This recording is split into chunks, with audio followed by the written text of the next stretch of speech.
Hello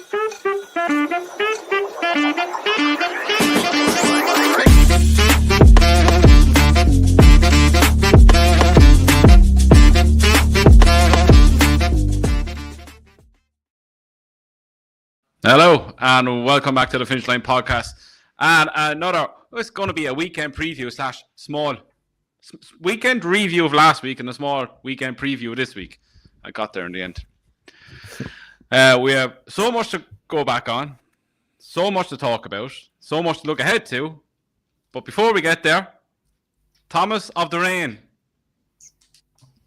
you were on your travels. You were running very fast. I was. Like our good friend Kipchoge. Yeah, I was about as far away from Eliud Kipchoge. The only bit of Eliud Kipchoge I resembled was nearly him in the marathon in Paris this year, where he stopped halfway. But I got around. I've been training. For those of you who don't know, I don't think I've said it on the pod. I hate saying this to people because say it. Scared it happens. Say it. I'm running the London Marathon next April. So I'm in training for that. I've had a few slight niggles. Dave is on to me. I haven't taken my strength and conditioning training properly. He's had you've had a few Constitution Hills. I've had a few little niggles now. Thought it was a hip flexor. Turned out it was my glute. I've been basically limping around for the last 5.5 weeks and not been out. I've run about twice, I think. So I said, look, we'll bob around. My stepdaughter ran it with me as well. So we ran it together, which was kind of cool. We don't normally run together. So we did that. And then she cleared away from me in the last K&a-half. And I struggled on in as my legs were about to stop. But we got around. That was the main thing. It was good. I was happy. Good. Look, it's a bucket list thing ticked off. And now we get to all go. Yeah, that's a half marathon. I've got double that to go. That's going to be. We can't afford any injuries up to that. If I get an injury up to that, I'm in big trouble. So, Willy's gallops, right place for you. Yeah, I wouldn't last crossing them. Let alone going anywhere near around them. I tell you so. You might get 2 legs up there, not one. You might get 2 legs. Yeah. Trainers wouldn't like me. Dave doesn't really like me. I'm hard to train, and to be fair to him, I don't really turn up that often. You're like Mad Moose. Horrible to train, might turn up, but when he goes off, he actually does quite all right. Exactly. Yeah, I'm loving the first comment in there. It's gone straight in for the jugular tonight, lads. An injured Tom Rain is still a better runner than a Willy the Hype. Yes, Michael. Welcome. We will get on to Willy the Disappointment, Willy the Act, Willy the Useless, Willy the Hype. And Willy the Hype is the one for me. I think Willy the Hype. We'll go with Willy the Hype for tonight, or Willy the Sean, Willy the Crying. Well, we'll get there. We've loads.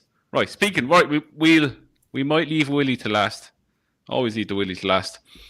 Hey, you 30 minds. That's key, not me. Right. We are going to start off. We'll put 2 together. We'll put Sir Gino, Lossiemouth together. Champion hurler picture has been blown wide open. Well, not wide open, but it's not confused a lot of people. There's so many options going forward now. Sir Gino went on and won the Fighting Fifths on Saturday. Won it quite convincingly. Mystical Power ran no start to race. My heart was kind of heartbroken over that. I'll get over it.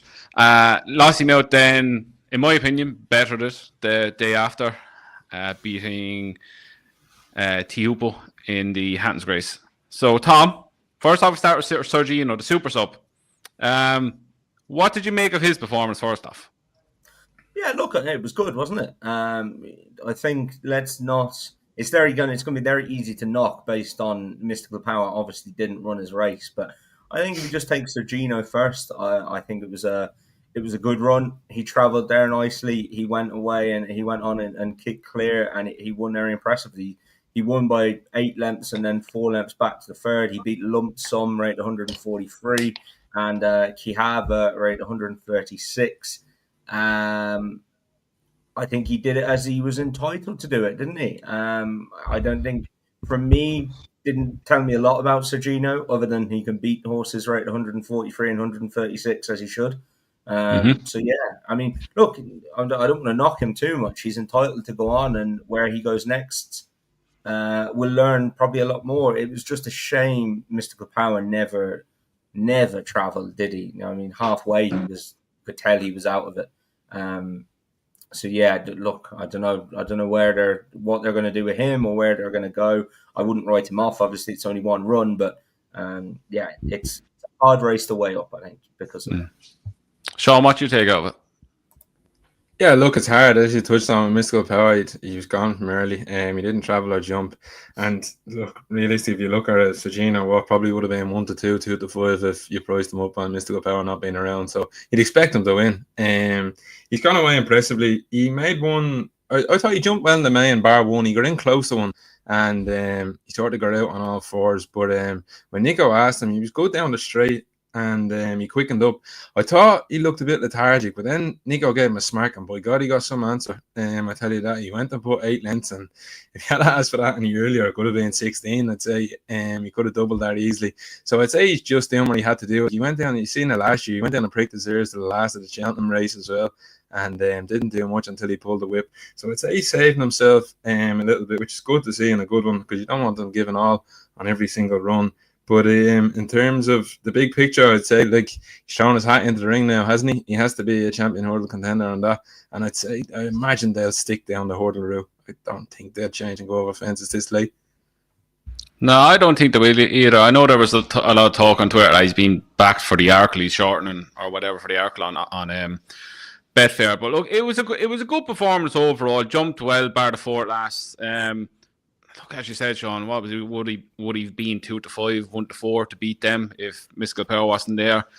He done what he had to do. We didn't really learn a lot about him, bar he can beat handicappers, as Tom said. Yeah, what is he, 5 to 1 for a champion hurdle? You'd need to see him go again. But if you like him, I suppose it's a fair enough price. But he does need to take it again. 5 to 1, actually, yeah, no, it's not a fair price. When he's a 4-year-old going into the champion hurdle, no. The thing is, if these all turn up like on the day, he's 5 to 1. Yeah. I don't care what anybody tells me. He's not going to have a race where he's not going to run in a race where he's going to have to go and beat State Man or Lossiemouth or Conhill before the champion hurdle. So, to me, what will have to happen to him is he'll need to have a race. He'll need to have a proper race, where he's getting taken off the bridle, he's going with something that can go with him, and he's learning from that. Because we've seen it so many times, and I say it every year, horses who have an easy time of it in the UK and just bang, turn up at the Cheltenham Festival, it's a shock to their system, because all the Irish are taking on each other. They're all battle hard, and they know what happens when they come off the bridle. By the time Gino comes off the bridle properly and needs to find more to go past a proper 150, 160, whatever horse, he needs to have that under the bank. But look, as you said, Tom, Lossiemouth, Stateman. Still, look, Stateman is still the Donnelly's number 1. I would go on. Yeah. Then if I don't think. Look, for me, I don't think we see Conhill again this season. So I'm taking him out of the equation altogether. So, yeah, go out straight. Yeah, like in terms of the big race, like I know we're going to touch on it next, but like you have a potential clash with Lossiemouth there at Christmas time, and that's an acid test. Like you'd be mad to think that he's going to go and roll her over. So, like, if you're worried about getting in off 5 to 1, I'd say hold your horses, because, like, look, he has gone and beat Lumsden, but like he wouldn't be sighted in the champion hurdle. So you need to. Like, I know she beat Cargeese, hasn't really tested the form last year, but that form looked decent. But you're out in open level now, testing it completely, and he's to go and win at Kempton. So I'd say you'd probably hold your horses until around then. Now here's the other conundrum that we throw into it. Like, the Donnellys have Stateman and Sergino. They could potentially have Andazam as well.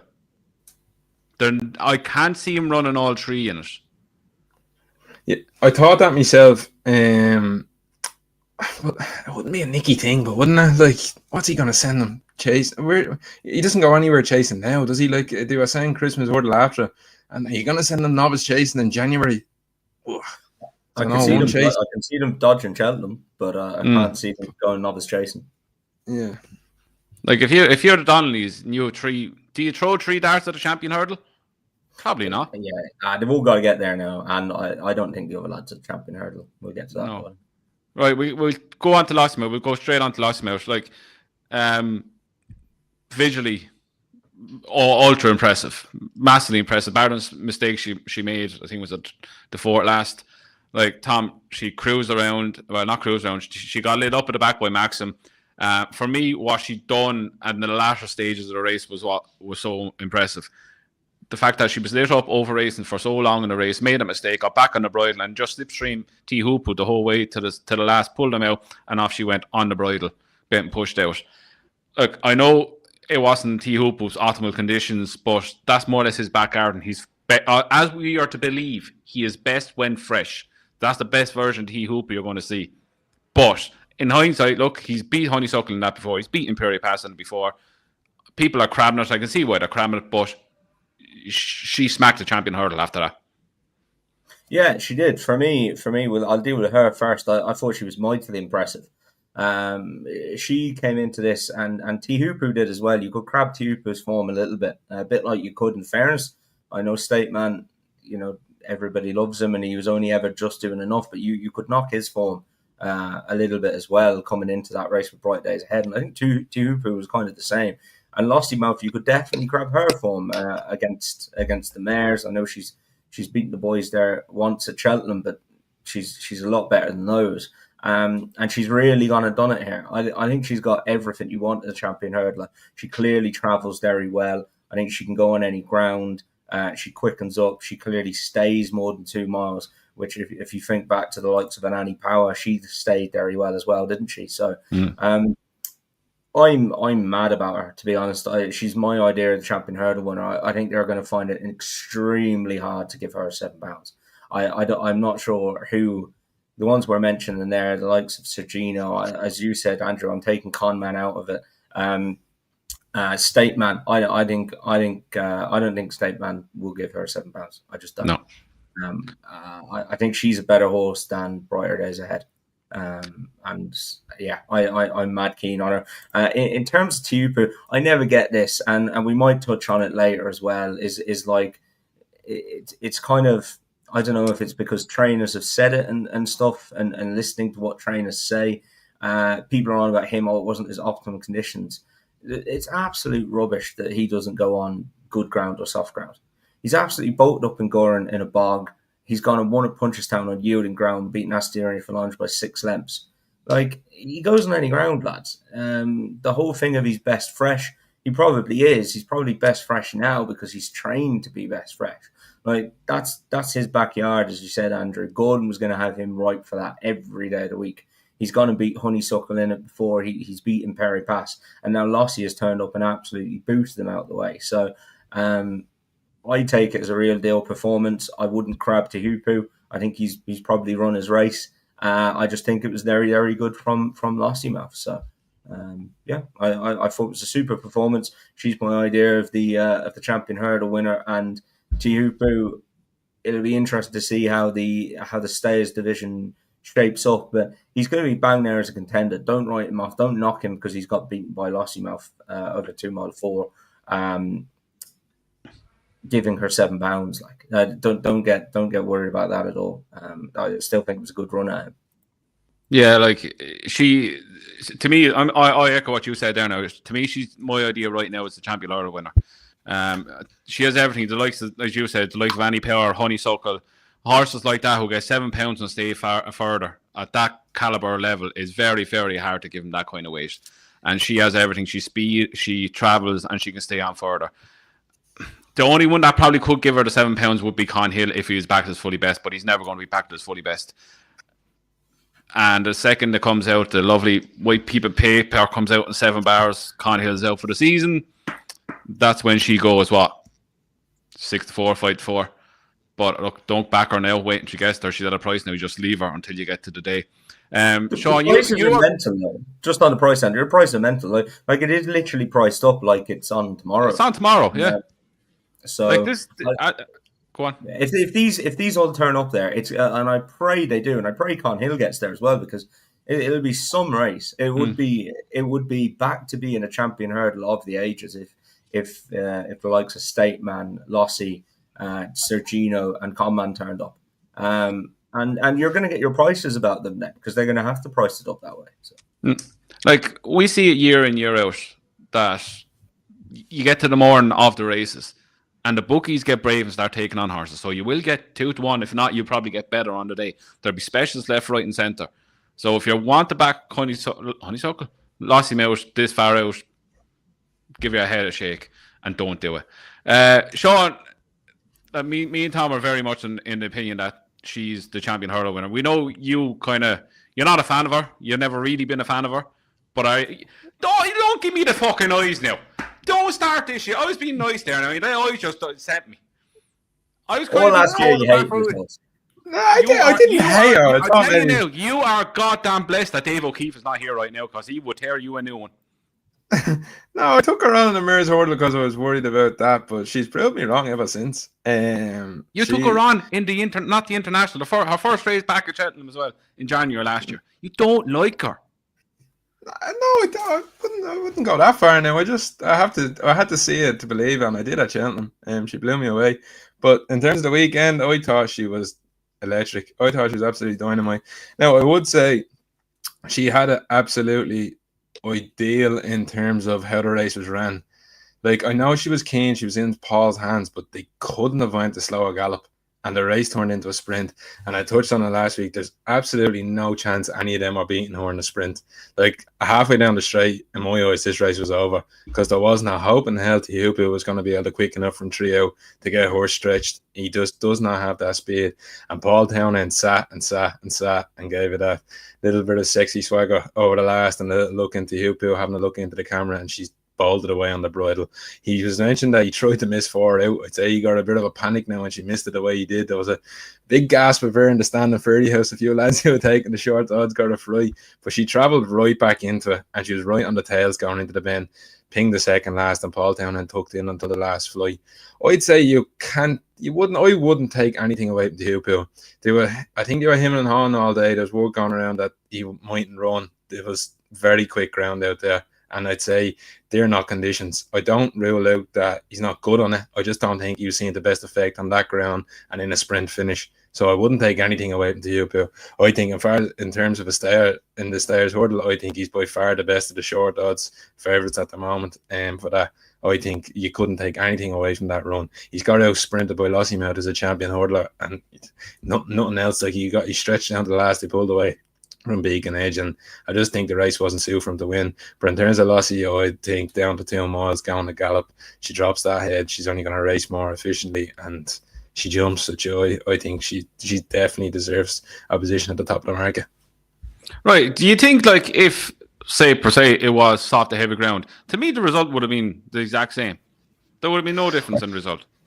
I think the field is the biggest factor. There's no gallop on. And no matter what ground you run that on, in my opinion, I don't think the result is going to change because there's no pace in the race. The Beacon Edge walked around in front, and he's not going to be a quicker horse than Lossiemouth in any ground, any conditions. I just thought the setup of the race was absolutely ideal for her, and he was never going to be able to beat her like that. But to me, then, if that race was run faster, that means she settles. That means she gets a tone to the race. That means she possibly could win more impressively. Yeah, but I think it turns into a stamina test, and that's where he'll come into play. I don't know. Look, I don't know what way it would swing, but I'd just say that I think the quicker ground and walking just was never, ever going to suit him, and she was always going to win. She win a champion hurdle, that's all that matters. I might be doing our Speedo dance in Spain. Nobody wants to see that. But anyway, right, we're moving on swiftly to the Drinmore, which was the race previous to the Hatton's Grace. Sean, I'll go back to you. This was one hell of a strange race. Croke Park got his own weight in front. I wouldn't, in a million years, would not have backed him for this. Hartwood finished quick to take second. Firefox got boxed in, but had a chance when he came out after the last. And Gorgeous Tom came home faster than Tom did in Lisbon the other day. Wrap your head around this. To me, the only thing I can take out of this is take Firefox out, stick him out in front over 2 miles, and leave him use his jumping. The rest of it, I haven't a clue. Because you could throw Gorgeous Tom into something else, and he won't do anything like that again. Yeah, I was deeply disappointed now. I won't lie, I had a good bet on the second, and I'd say straight after the line he probably won. but then I don't know how close Gorgeous Tom would have got. So I don't know how I felt about it. But in terms of the race, Jesus, I don't know. Jockeys were just sitting there, and I thought they were the wrong worst enemies. They let Sam Ewing. I never thought Croke Park would quicken up in the first place to beat these. Now, to be quite honest with you, but they just let him pop away in front. There was no pace. They just tracked, and there was they made it into a dash down the straight. Now I thought Firefox had his chance. I definitely think the room was there for him to go and win. He goes and jumps it, and he's there at the last. So there's no excuses there in my book. I just don't think he stays when they stretch him out over that trip. I think 2 miles, you'll see him drop back down to Harwood. Wow, I was disappointed. He missed the last, and I don't know if that's the losing of the race. He just doesn't get full momentum, and he then goes down and loses by, I think it was a neck or a head in the end. And I think he would have been up if there was another 5 yards. And then Gorgeous Tom is an absolute baffler because he's gone. No chance. Drifting away. And then all of a sudden grows the third leg between the 2 last fences and flies home. Like, you won't see a quicker finisher than him that day. Now, he absolutely rocked home. So I don't know where he got done. Like, obviously, he must have been tap for toe at some stage, but I don't know how he came so quick back at the line because he only sprinted from the back of the second last. He just made up a lot of ground quickly, and the ones in front didn't look like stopping. So maybe he's one. I don't even know if he go up and trip him. I don't know what you do with him, but in terms of a race, it's something I'd be willing to put a line through. Wouldn't be following Croke Park. Definitely not. I know he's won. He's had his day. He bled on his last start as well, so that had me really against him. Firefox, I couldn't be having at all. I haven't taken him over 2.5 miles. I don't think he's going to be good enough at 2 miles. And Hartwood's, you need to slicken up that jumping if he's going to be in the mix in the open division. He has no open division. We can't beat them, in my opinion. I just don't think his form is up to scratch. What about you, Tom? I agree with Sean. A weird race. You could have given me 5 picks, and Croke Park would have been the last of them. Yeah, I just don't know. They're all like Gorgeous Tom finished 4th, 2 strides after the line. He's in front. Hartwood is in front, probably a stride or 2 after the line.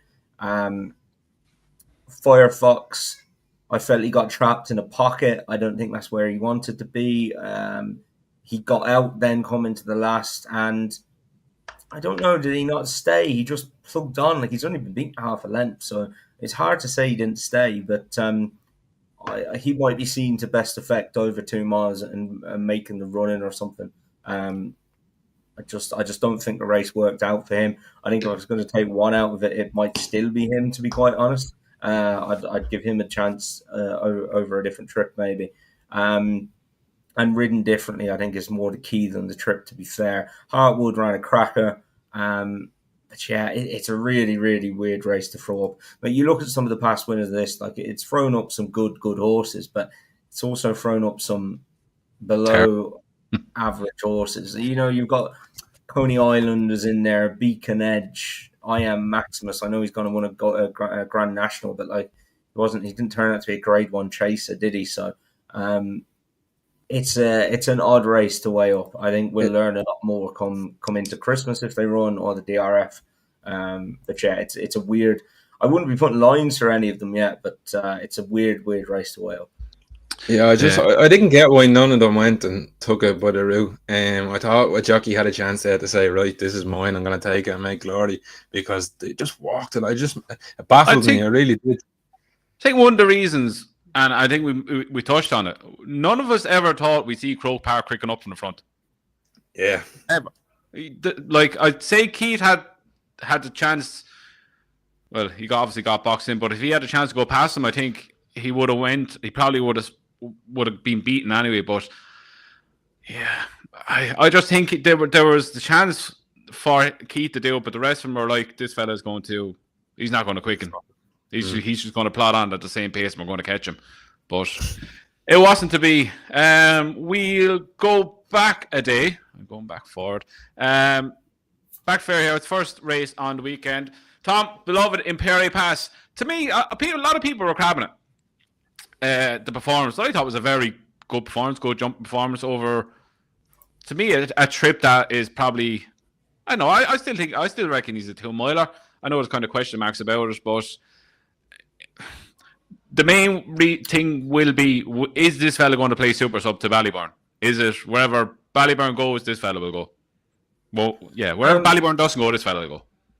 I don't know. I think Willy's got a massive problem with this 2 mile 4 race being taken out, because I can't see this lad going up in trip to 3 miles, and I can't see Ballyburn going up in trip to 3 miles either. So it's going to be hard to split them up, hard to see where they'll go.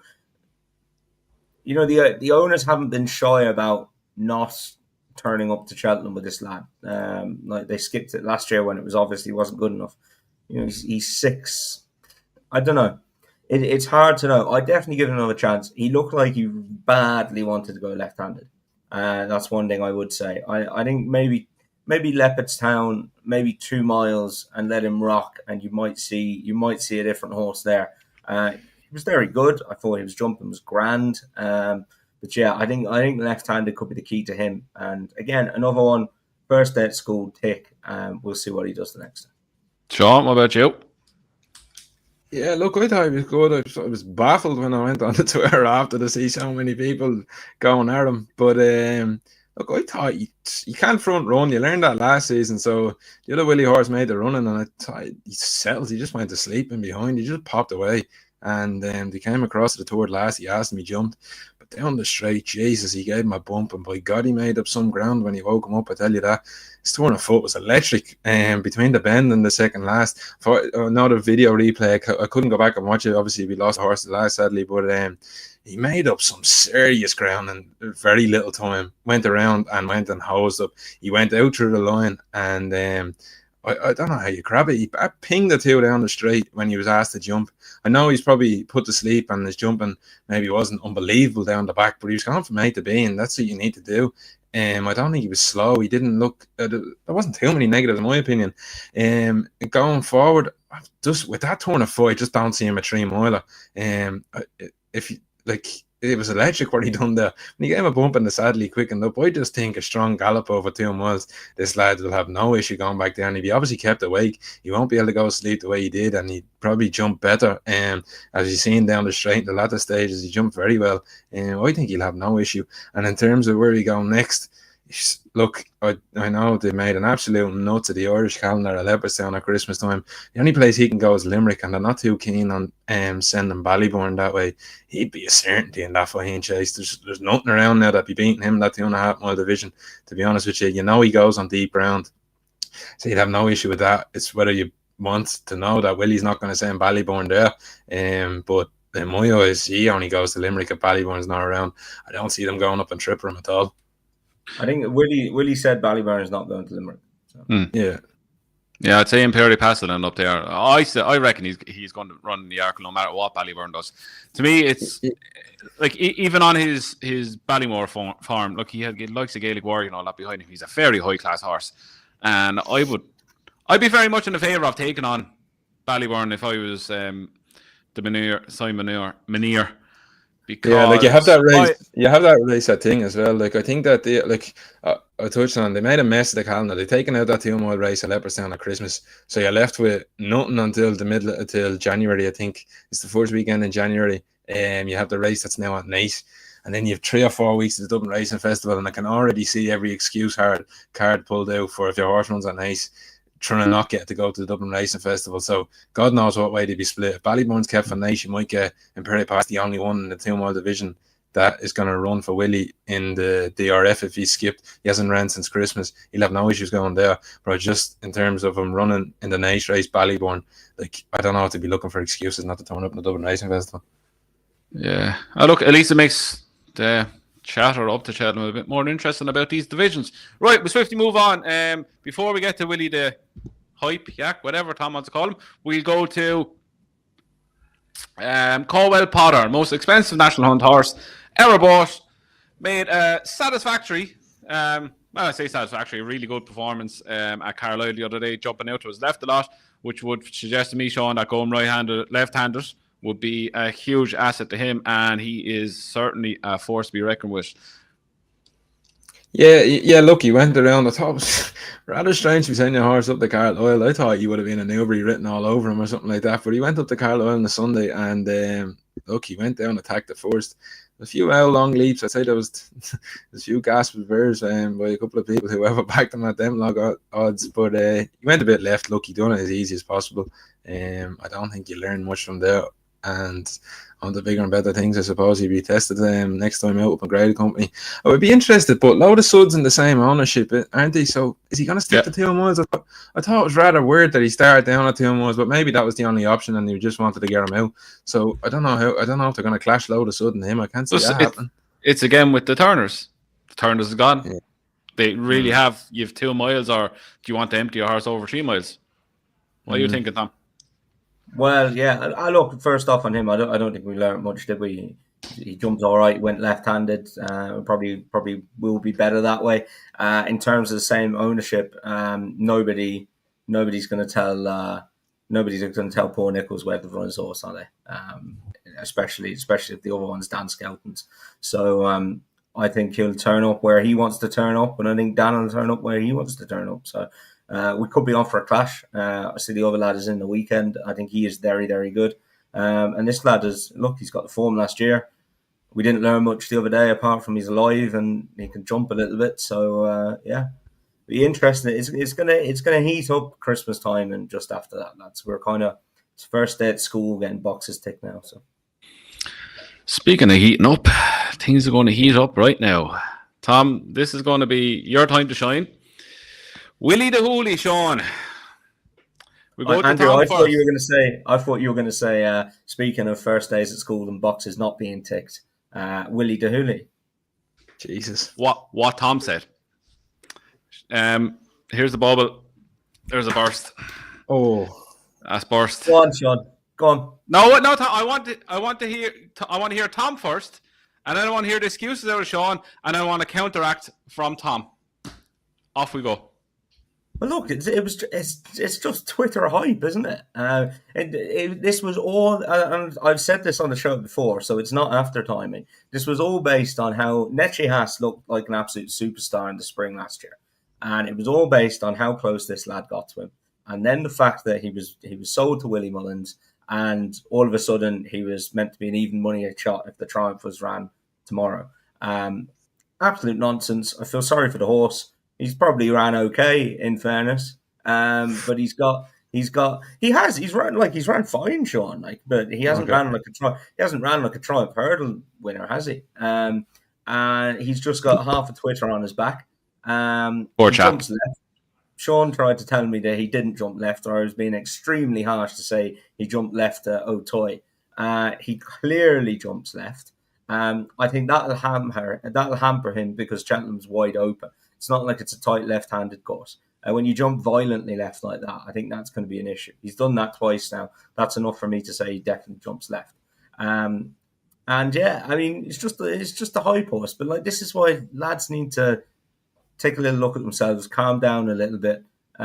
Maybe not bet anti-post until you've seen a horse run in the UK or Ireland. We took a chance on Gaelic Warrior a few years ago, didn't we? Because the handicaps changed and he was chucked in. And he was chucked in, obviously. He's rated about 160 now, and he still didn't win. So it's very hard to equate the form of O'Toy to the form in Ireland. They're very, very different tracks. Neche Haas has now bombed out, hasn't he? Twice. Yeah, 3 times, I think. Was it 3 times? I must have missed one. It's at least twice. Could be 3 times if I'm not watching him now. And yeah, look, the horse has ran grand, but he's not going to win the Triumph. Yeah, as you said, Tom, it was a grand run. There was nothing spectacular about it. There was nothing, to me, there's no excuses, people are saying, and Sean was saying, they went off like a mental pace. If this thing was winning the Triumph Hurdle, he would have picked him up and spat him out. The thing that beat it is probably thinking about another day. It's definitely thinking about another day. He was not meant to be off a fecking yard that day. He just fell into him. It was like, oh, shit, I may win now. Right, Sean, excuses 1 to 10, please. I wouldn't say you need much excuses now, to be honest with you. I was disappointed he didn't win, but he done a hell of a lot right in my book. I just think it's a mix of he was very close to a fast pace. They went it way too strong in this race, way too strong. Like they were 20 lengths clear of the tons of eight at the fifth. It's only 7 furlongs from home. He shouldn't be that far in front. They were miles clear and they fell into a hole late. He was a bit keen and fresh early on, and I'd say you might see a hood on the next time, but I'd say there's a mix of freshness as well that might have been doing that. He set way too close. He travelled in. He jumped like a buck at the second last, took himself to the front, and you're saying job done. He goes down to the last and he gets third after and gets picked up by a horse who was possibly 10 to 15 lengths behind him at one stage in the race. I don't think he's done too much wrong. I'd say he'll appreciate a drop of rain. He has a good L&E action, so I'd say he'll appreciate when the rain comes over the Christmas time. I think he'll come on a lot for the run. I wouldn't imagine you will. I would imagine you might see a hood on him the next time. And I think going to Christmas, he absolutely turns that form in my book. A run under the belt, he'll come on for it, no doubt. And look, I think the jumping you were saying left, he did, but I don't think the front runner helped. The front runner they all followed it. You said exactly the same thing about Otoy. The horse jumps left. Oh yeah, but it's not drastically left. Like he pinged the second last straight down when he was asked to go. It's as left as Gaelic Warrior jumps. Oh no, I wouldn't have him that bad. Not a hope. Not a hope in hell is he that bad. Go back and watch as a Tyron again, and take the Willy the Stenoline glasses off. Yeah, but you watch it. You watch him. He absolutely pings that second last. No, where he goes down. What about the rest from behind him? What about the other hurdles? We forget about them, do we? Yeah, but that's what I'm saying. We forget about the what front runner behind. wasn't. I wouldn't have it as a big worry in my mind. Anyways, of course you don't, because you're at the back of him. No, I just don't think like you have the front runner out in front that's gone 2 or 3 That's like me saying wide. I'm not worried about Factor 5 because I back on the shop. It's bullshit.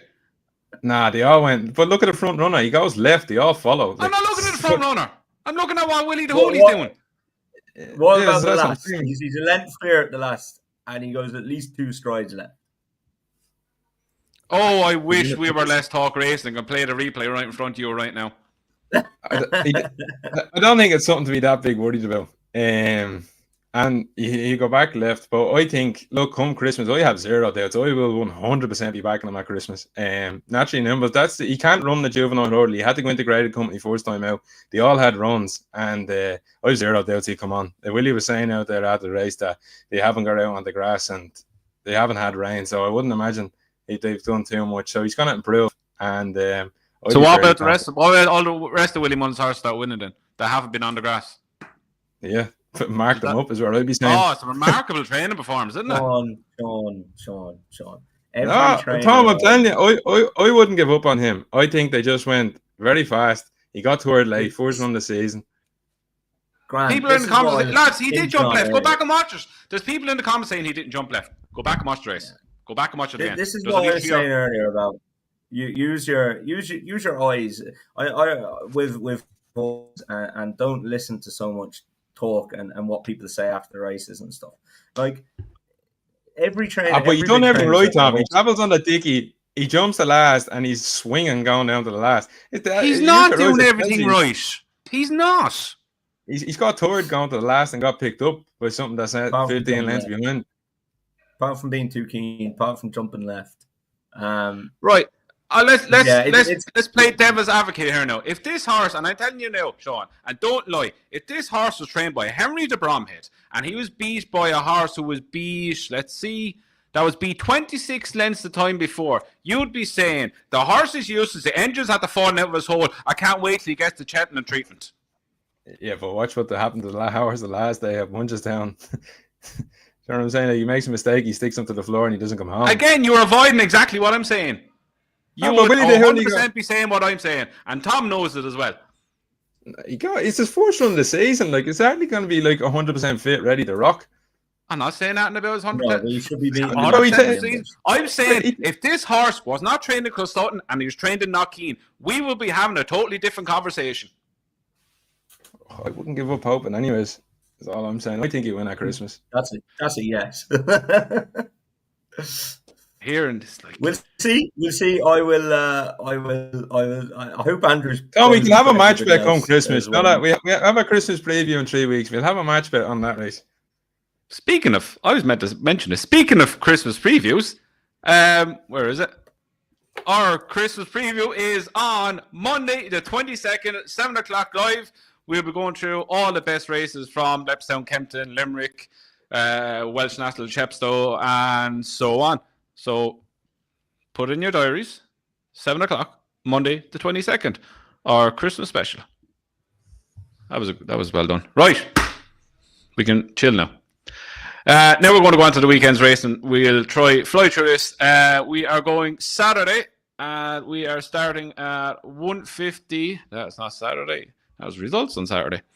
Saturday 1:50, which is the... Oh my God, open. Clicking the wrong ones. Kill time. There we go. We have the Betfair King Henry, the 8th Novice Chase, Grade 1 over 2 miles. Ludosai is 4-7. Down Memory Lane is 3-1. Roband is 9-2. Touch Me Not, who was impressive winner last weekend, 10-1. Soul Icon 16s and Jordan's 12s. Tom, it looks like Down Memory Lane and Touch Me Not probably will not be coming. It's probably going to be a score around for Ludosai. So, should I say? Yeah, look, if you take the two of those out, he's a lot better than Soul Icon and Rhubarb. So, yeah, no, we saw him at Cheltenham, didn't we? Mightily impressed with him there, and I think he'll take a lot of beating. Well, he'll take a lot of beating here anyway. I just can't see him being beat, to be honest.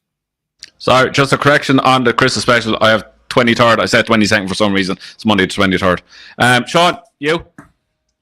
Yeah, look, I'd just say one thing on this weekend. Anyway, Sandown's due 20-something mils of rain, I read, and that's going to be a disaster zone. I hate backing horses at Sandown and heavy ground, and I think it's going to put off Gordon sending over down memory lane because he blew out massively at Christmas last year when he went on the bad ground. So I'd say they might touch up. I don't know. The Gigginstown one might run, I thought. No 2 mile race at Christmas, as I touched on, so I can't see why you wouldn't send him if he is ready to rock. But I don't think you get the load of sud. But it'd be interesting to see out in front. He absolutely pinged around punches down the last day, so he'll put them to the sword and anyways to find out, and you get a good test on the load of sud. You'll have some Irish form in there to compare them. Correct. Sandown in the mud, back Gary Moore. That's what you do. Yeah. Right, 3 o'clock. Tingle Creek. We have John Bon is in a 1-2. Clickshot 7-1. Edwardstone 15-2. Boot Hill 12s. JPR 1 is 14s. Bassel 20. Sullen is 33s. And Unexpected Party, who was getting a handicap for the turners at Cheltenham, is 101, will be tailed off 36 lengths. Sean, start with you. John Bon 1-2 on. This is his track. He's twice as good here than he is at Cheltenham. Just wins easy, does he? Or will the Bromhead inmate upset the party? Yeah, no, look, it's incredibly boring, but like, how do you get away from him? I think right-handed, he's unbeaten. Sandown's his track, and I don't see how you get him beaten here. Like, he's going to have a pace to aim at. You go wrong, he probably jumped the best I've ever seen him jump at Cheltenham the last day. Maybe to take away from him. I know he sort of plodded home, but I suspect that would bring him on plenty, and this was the aim of it. So I think there'll be a bigger distance between him and the opposition he faced at Cheltenham. And look, no take away from Clickshots. I think you go around and jump, he might get a couple on the stretch and might pick up a place, but I just can't get it. You can't get away from John Bon. Tom, what about you? Yeah, in terms of betting wise, it's very, very hard. There's 8 in here now, but you'd imagine there's going to be less than 8 runners, so they're only paying 2 places. So if it was 3 places, I'd be putting up Clixios. I think he's in good form. Henry's in good form, and I can see him definitely placing. Henry's not afraid to bring one over to this race. But yeah, John Bon, look, it's mad for people are still undecided on John Bon. He's had 18 runs under rules, and people are still undecided about him. And he's only been beaten on 3 of those occasions. And on all of those occasions, he's been second. So I just don't think Cheltenham's his gig sometimes. And yeah, I think he'll win. But you couldn't back him to go on. Yeah, I'm the same. John Bon, look, he will win. He's clear on the ratings. He'll be clear by lengths. In regards to Cheltenham, I wouldn't back him for a champion chase. As the lad said, I don't think it's his track whatsoever. I think he's twice the horse he is here. At Sandown, if the champion chase was run here, he'd have a hell of a chance, but I just don't think he's the same horse. At Sandown, now we're going to move on to A3 and the Becher Chase. 207, it's over 3 miles, 2 furlongs. With King Turgeon in at 9-2, Gabarit 11-2, Shanty Classico is in at 8's, the top weight, Cruise Control 8's, Ironbridge 12's, 14's. Big R. Tom, get us started on this one. Yeah, I love this race. Very, very hard though to try and pick a winner. You've got some nice horses in here, but they've got very big weights, and I think soft ground 3 mile 2 around here might be hard enough to carry the top weights. The 2 at the head of the market are very low in the weights. And to be fair, I think they're probably too hard to focus in on. King Turgeon obviously won here last time. He's up £8, but he was very, very impressive, and he took to it like a duck to water. Gabbery, the Oliver Greeno and Josh Guerrero horse, he was third here last time behind King Turgeon. Look, he gets a weight swing with them. He gets a £7 weight swing. I felt he looked like a bit of a slow boat to China now, to be honest, and he'd just keep grinding it out. And if it was going to back one, I'd probably back him each way. I think he's super consistent. He's had 31 runs. He's been placed in the top 3 on 20 of those occasions. So, yeah, I'd be keen on him. I think the step up in trip will definitely suit him. And I think off 128, there still could be a race in him. So, yeah, Gabbery for me. Sean? Yeah, look, it's an interesting one. There's a heap of money that's had to come for Shanty Classico. I don't know. I don't quite get it if the El National is going to be their aim. I don't know if winning this race, I know they want to give him a sight around it, but I don't know if winning this race is going to be top of the thing. I remember he got a good old ride at Kempton last year. It wasn't by Harry Cobden where he done everything but win. And great ride. Fantastic ride. Yeah, all of a sudden rocks up to an ultimate and houses in, so it wouldn't be at all shocked if a sort of ride like that happens here the weekend as he gets a sighter over the fences. I'll run down the market, and my selection will be Arizona Cardinal. I just think he's a big enough price at 16-1. His form around the track, he went and won the Topham. He won the Topham at Aintree last year, and he had a prep run at Chepstow where he cut out at the top of the straight. I thought maybe if this stretched him a little bit on debut, and he sort of took a blow for. I thought he'd come on a bit, and he was supposed to run in the race that was what was the last one over the national fences? The Sefton, is it? Yeah, he was down to run the Sefton and got pulled, and he didn't run there. So he comes in here off a £5 higher mark than what he won at the Entry Festival over these fences. He sits handy enough. I like that out of traffic, and hopefully he can have a big run at 16-1.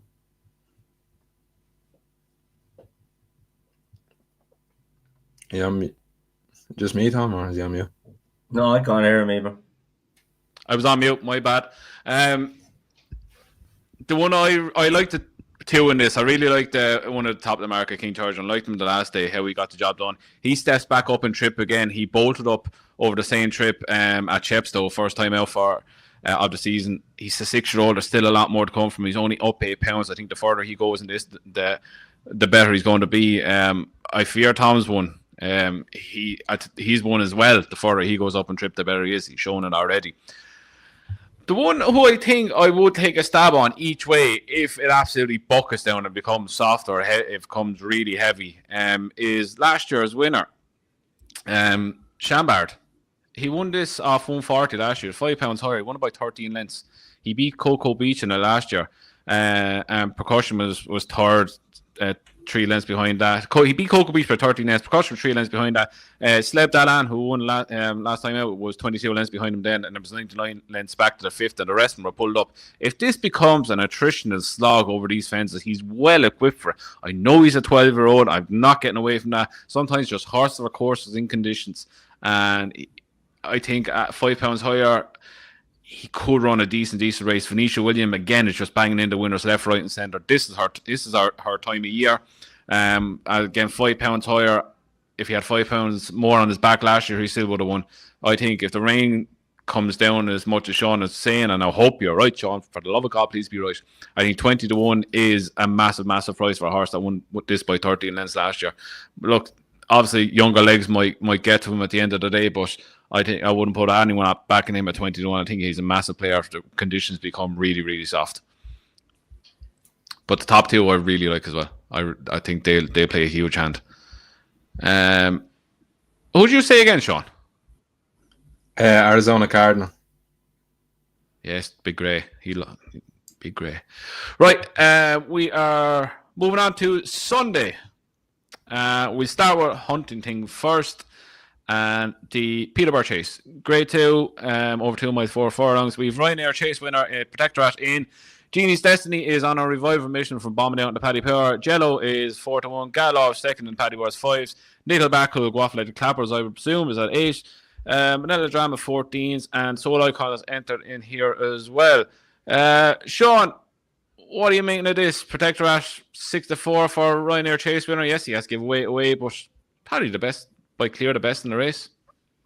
Yeah, look, he definitely tops a lot on ratings, and anyways, he's well cleared them. The only thing is, as you said, he's the away the penalty. But I actually thought he had a good enough return. I didn't think he would run as well as he did in the Paddy Power. I know he weakened out a little bit and got tired, but I thought he would have been way out of the field, nowhere to be sighted. But he comes in here, I'd say you have a good out gallop with Manila Dram and Nickelback, as you said. They'll be looking to go forward. And anyways, I don't know if I just want to side with a younger one. They give away a lot of weight. But you have Genie's Destiny. I thought went well in the main at Cheltenham and looked as if he took a serious blow. And he made an error, and I suppose he probably pulled them up and said, right, that's not our day.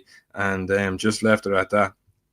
But as many Nichols, they've come on a lot for the runs. And I think the market being formed of here, you'll know, but if he takes a massive walk in the market now, I'd go cold on him. But there's a few quid around from. I thought Genie's Destiny, just at the weight, I thought might swing into his favour. Tom? Yeah, it's a tricky enough race to weigh up. I think Gallo ran well in the Paddy Power, didn't he? But just for me, I just don't think he wins. I just don't think he wins well enough for me to be putting him up or backing him. Genie's Destiny, Sean, you're right. He stopped very, very quickly. But he was backed. He was backed like he wouldn't get beaten at Paddy Power. I would happily give him another chance. I know at the weights he's wrong with Protectorat, but he's getting £6 off of Protectorat. I just felt, for me, Protectorat's a horse. He's very, very good on his day, isn't he? But he's not a proper superstar. And there could still be something left in Genie's Destiny, I feel. He had a great season last year. I'm willing to forgive him that run. You know, he travelled very well on the front of it, and he made a mistake and he stopped and they left him alone then. And then you factor in one's 3-1, one's 6-4. So I think he'd be a bet for me, to be honest, at 3-1. I'd be very, very happy to take the chance. I think he's better than the rest of them. Yeah, I'll forgive him his last run and give him another go. Yeah, look, with Genie's Destiny, horses who are running first time up the season have a horrible record in the Paddy Power. So look, you will give him another chance. I've never really taken to him. Has last season left a mark on him? Look, we'll soon find out on Sunday. I just think Protectorat is the clear pick in it, really. His form is miles better than the rest of them. He's after having a run. He'll come on loads for that.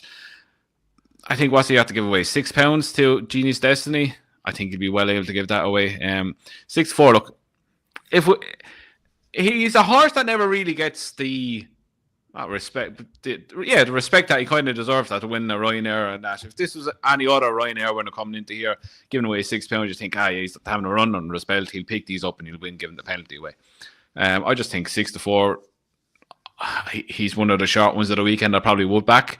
I think he's miles clear on the best of them. Like Jello was well beaten by Genie's Destiny and Grey Dawn, and in the turners last year. Gallo, look, I think that was his Gold Cup. Went second in the Paddy Power. Nickelback, he has to improve stones to match the top two.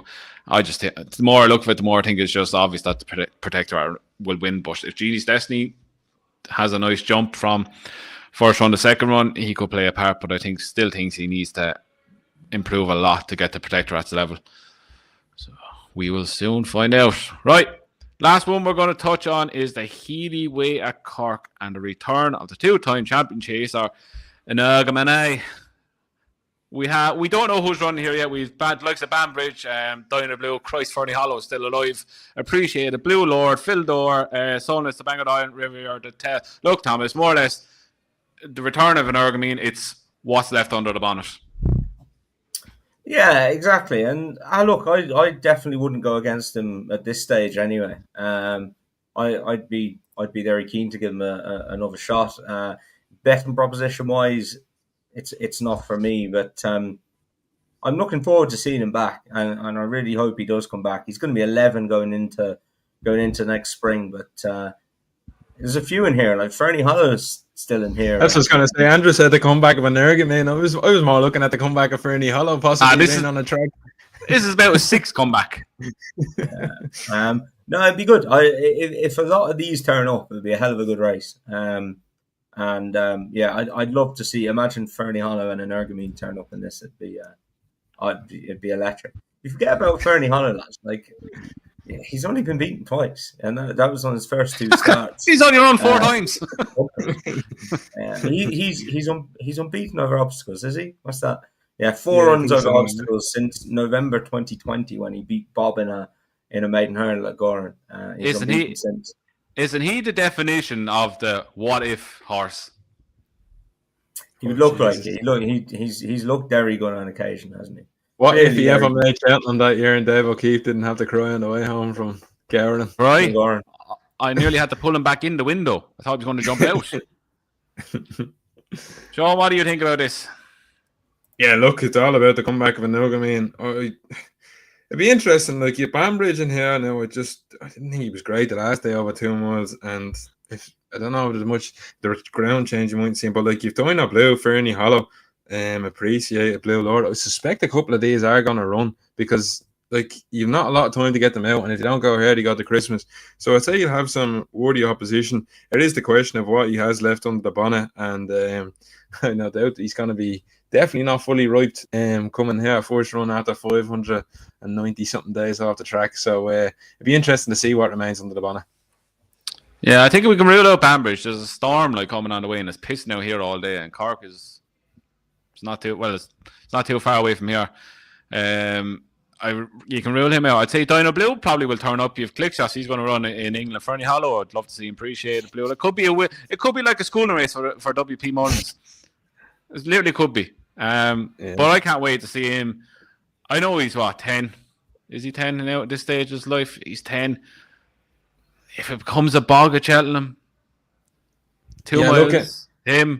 Oh Lord! Yeah, in a 2 mile division now, where you'd say Gaelic Warrior obviously looks the hot prospect, but John Bond, you wouldn't say exactly performs at Cheltenham as he touched on. Outside of that, it's fucking hopeless. So hopefully he's never going to get the plaudits for winning the 2 champion chase because he didn't look the greatest in the world.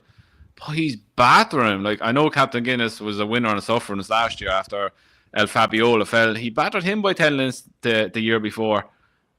It's just a whole 10-year-old. He's going to be 11 when he's there. Look, it'll be one of the Cheltenham stories. You never know what will happen. But look, he gets around the one piece and we'll be happy with that. Right, we're going to finish with Naps and Next Best. Sean, Naps and Next Best for the weekend. Oh, gee, I wouldn't say I'm too maybe Genie's Destiny I'll go. I wouldn't be too confident yet. I haven't had a good look at some of the other races. I might send something over to you, the post, we put up on Twitter. But the race we covered, I'd say. I probably would go with Genie's Destiny. Okay, Tom? Yeah, I'm same as Sean. I think Genie's Destiny is probably my only one out of those races we covered there. And yeah, it's a fairly weakish nap, but I'll back him at 3-1. I think he's got his chance. Jesus, Tom, I thought you would have been rolling up with the load of Sud John Bond double. No, not my kind of punch. That's you, Sean. Yeah, that's more your dad, isn't it? What's his name? Johnny. Oh, Johnny D. Johnny D kind of punting. And just want to keep an eye on, lads. Just the entry stage. Sean is gonna love this. There's a couple of entries this weekend in May. It's the L trackers being gone, bing, bing, bing, bing. So I'm looking forward to seeing what gets declared. Willie has 5 in a maiden hurdle, all beginning with the letter K. Sean, I'd say you've got all. Don't tell me you have. Don't tell me you're going to say the one I have in the tracker. What is it? It's probably about 2.5. 2.5 Castle million Vega. worth of horses there. I can't say their name, Sean. I have no idea. Kel History. Oh yeah, that's the one, Tom. Good man. You're onto the good one. Anyways, That's the good one, is it? Okay, I'll take your word for it. he won the grade 1 work there the other day in Close Sutton. That's the good one. Last seen winning a AQPS maiden at Saint-Veric in France in November 2023. I'll take your word for that, Sean. Henry's got 10 in that race. Willy's got 5. I think Henry's got what I would make, and correct me if I'm wrong here, would be definitely one of his first runners for Double Green, Simon Munir and Isaac Swade, which is interesting. Yeah. So it's I'd say that's going to be a good race on entry stage anyway. That looks red hot. yeah, there's the 2 maidens, Navan and Cork. I think are loaded. Yasmin DeVoe and a couple of others are all spread across them all. So it'd be interesting. Yeah. Right. My nap protector at next best. Chambard each way at 20-1. I'll take him in the Beechers. Right. We have another good weekend of racing ahead of us. We will be back on Wednesday with another review and preview. So until then, enjoy the football tonight, enjoy the race on the weekend, and we'll see you again on Wednesday.